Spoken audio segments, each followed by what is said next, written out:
For those two contenders, of course, it's that championship and the $1 million bonus. For 32 others, some are fighting for their jobs. Others looking to make a statement on their own career. And of course, for the series itself, the last time we'll ever see these Dallara chassis as a new car comes out next year. Let's get the final race started. This Motor Speedway race fans, are you ready? It's time for those most famous words in motorsports, a custom that originated in the greatest spectacle in racing, the Indianapolis 500. Here for today's IZOD IndyCar Series World Championships presented by Honda, our honorary Grand Marshal, skateboarding legend Tony Hawk, to give the command. Drivers, start your engines. The command has been given. Pitex, when you're ready, let me know, please. Race control, World 1, World Championship, hot. 2, hot. 3, 1 hot, 1 not. 4, hot. 5, hot.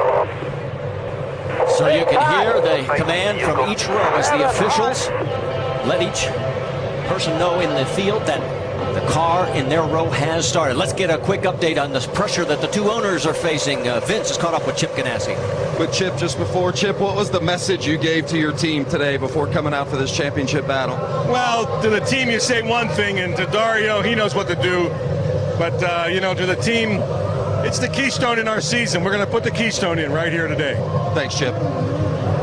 Jamie? And Roger Penske looking to win his first championship in 5 years. Your driver, Will Power, starting mid-pack. What's your biggest concern today, Roger? Well, I think we've had a great season. Will's done a terrific job winning 6 races, but to see both Dario and Will sitting in the middle of this pack, it's going to be exciting. We haven't seen 34 cars for a long time, so it's going to be an interesting race. Fuel economy is going to be key, but key stops in the pits. We just have to do our job. What kind of race are you expecting to see today? A lot of talk about side-by-side. What kind of race are you expecting? I missed that.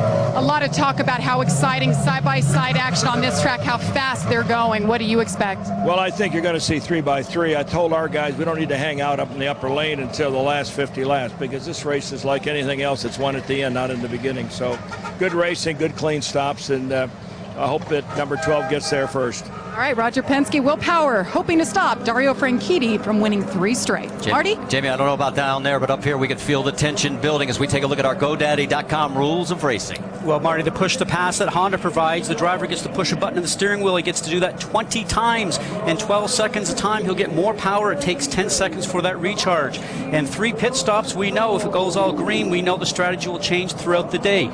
All the drivers say Indianapolis 500 type speeds here, 222 for pole time. We don't see speeds like that in ovals, usually with the exception of at the 500. And a very racy track. You heard Roger say 3x3. We expect 3 wide, maybe 4 wide, some of the drivers tell me.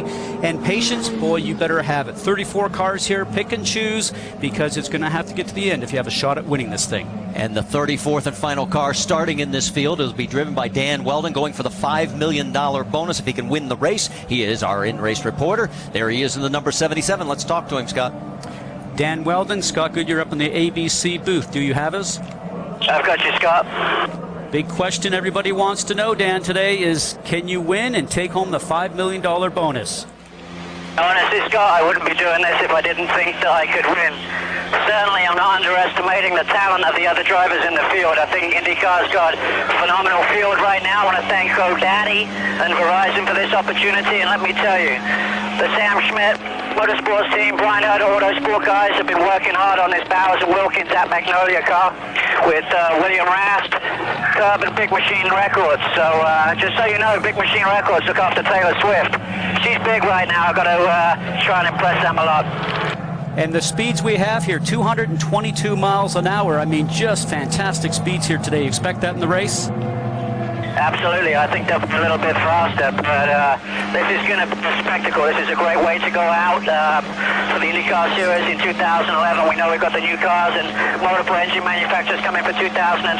So we're excited and grateful to Honda for sponsoring this particular race. Good luck today, Dan. There's our starting field across the top of the screen. The 2 championship contenders will be in row number 9. The onboards from the back to the front. Dan Wheldon is 34th as we move forward. And for Charlie Kimball, who we ride along with now, it was 4 years ago today. He told his dad that he found out he had type 1 diabetes. Dario Franchitti will be starting in 18th place, a position he is not accustomed to. And right alongside is Will Power starting 17th. J.R. Hildebrand starting 15th. Danica Patrick 9th, and Ryan Briscoe in the 5th starting position. As they come out of turn number 4, the pace car has already dropped down, and here they come down the front straightaway, and the final race for the championship is green.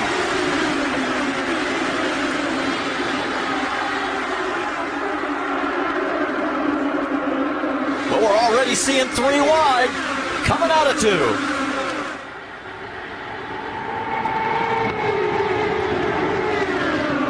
There's Dario Franchitti in the number 10. Will Power right alongside. They're going to try to feel themselves out a little bit, I think, guys. They didn't want to get in any early trouble. Spoke to both those guys. They know they have to be there at the end. And Eddie, as we know, when you start a race, you might have a plan.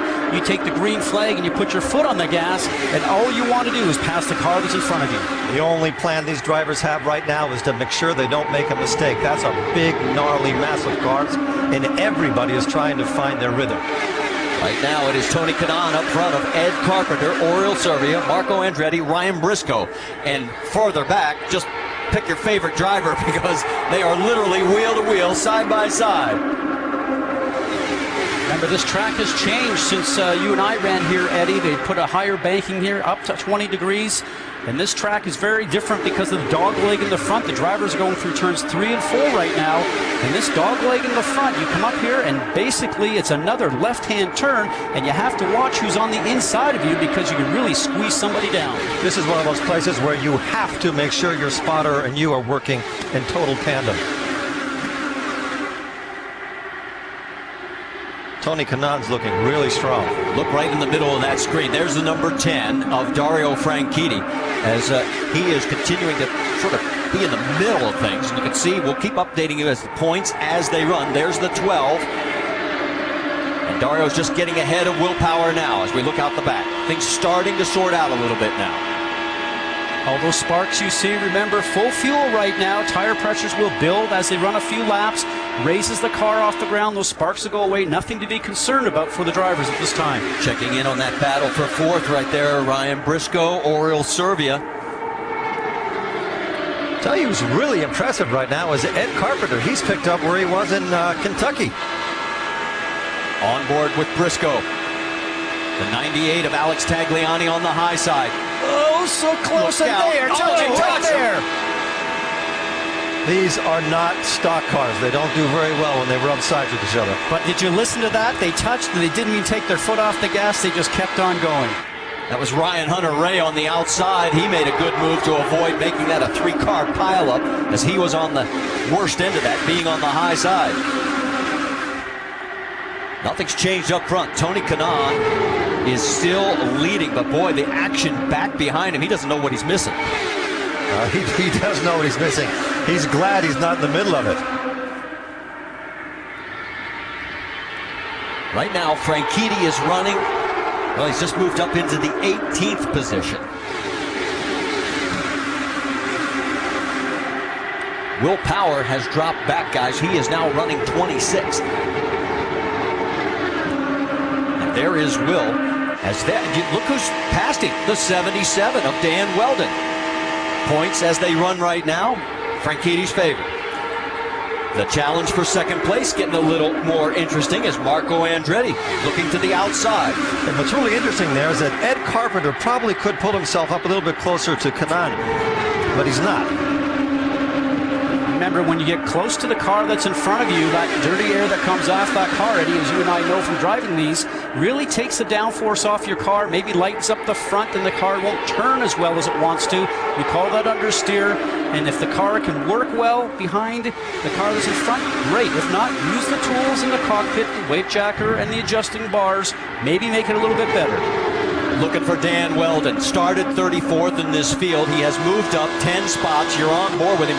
And one thing he was worried about going into this race was all that dirty air created by 34 cars. But right now, the position he's in, he actually has a small advantage because everybody else is opening the air up in front of him. And he, oh, here we go. Trouble, contact, and a huge crash. Up in turn number 2. Oh, multiple cars involved. Oh, my. It looks like Dan Wheldon may be involved in it. And Eddie, you and I spoke about this morning on the drive-in. Just this amount of cars, the speed, just the chance for what they call the big one. And what happens in conditions like that, even if you're 300 yards behind that, you cannot stop these cars. The only option you have is to try to avoid it, and it was impossible to avoid anything there. And you saw Will Power, his car involved as well. My. What a mess. That's Townsend Bell that was, I think his car was up on its side there, the 22. 15 there of Jay Howard. An additional entry, excuse me, is up to 19 to 15. I can't see with the sun shining there. Some of the car is broken. They're showing that as Alex Lloyd, the 19. It's the 15 of Jay Howard. Yes. One of the cars actually flew for about 200 yards in the air. Red flag is out here at Las Vegas Motor Speedway on lap number 12. And from high above, you can see the carnage. We talk about the car going through the air. Eddie, you know that these cars run so low down to the ground. We mentioned before we saw them hitting the ground and sparking, that anything underneath the car, underneath the floor, underneath the tub, really just gets the air underneath the car itself, and up it will go. We saw J.R. Hildebrand out of his car. There is Dario Franchitti. Somehow he managed to get through the carnage, but Here, guys, I mean, there's just nothing I can do. Will Power did not. 10-4. They are going to stop you at pit lane on the right-hand side. They want the drivers to stay in the cars. What Franchitti was alluding to is there's nothing he can do avoiding the debris that's on the track. Well, there is debris everywhere. You can see just how many cars are literally torn apart. And this was the one thing, and there is the 18 of James Jakes. Now, he had a crash early in practice on Friday. That is actually a KV Racing backup car that they put together for him. Now, I don't see much damage on there, but he's out of the cockpit. And look at this from high above. And this was the one thing we were fearing when we saw qualifying and the two championship contenders in the middle of the field. A big crash like this early in the race. What happens in accidents like this is that a single mistake by anybody, which might be dirty air, could be anything, multiplies itself so fast that you start accumulating cars. There's no way that you can control what happens. Once you start spinning at those speeds, it's impossible. It's impossible to solve the problem. And when we were watching that, Eddie, I'm not sure that anybody made a mistake, because I started to see some sparks. I was wondering if actually there was a suspension failure or a failure on a car, and the sparks I saw, and then all of a sudden people started to collide with each other. So not sure if it was a driver error. There's Paul Tracy to the right there.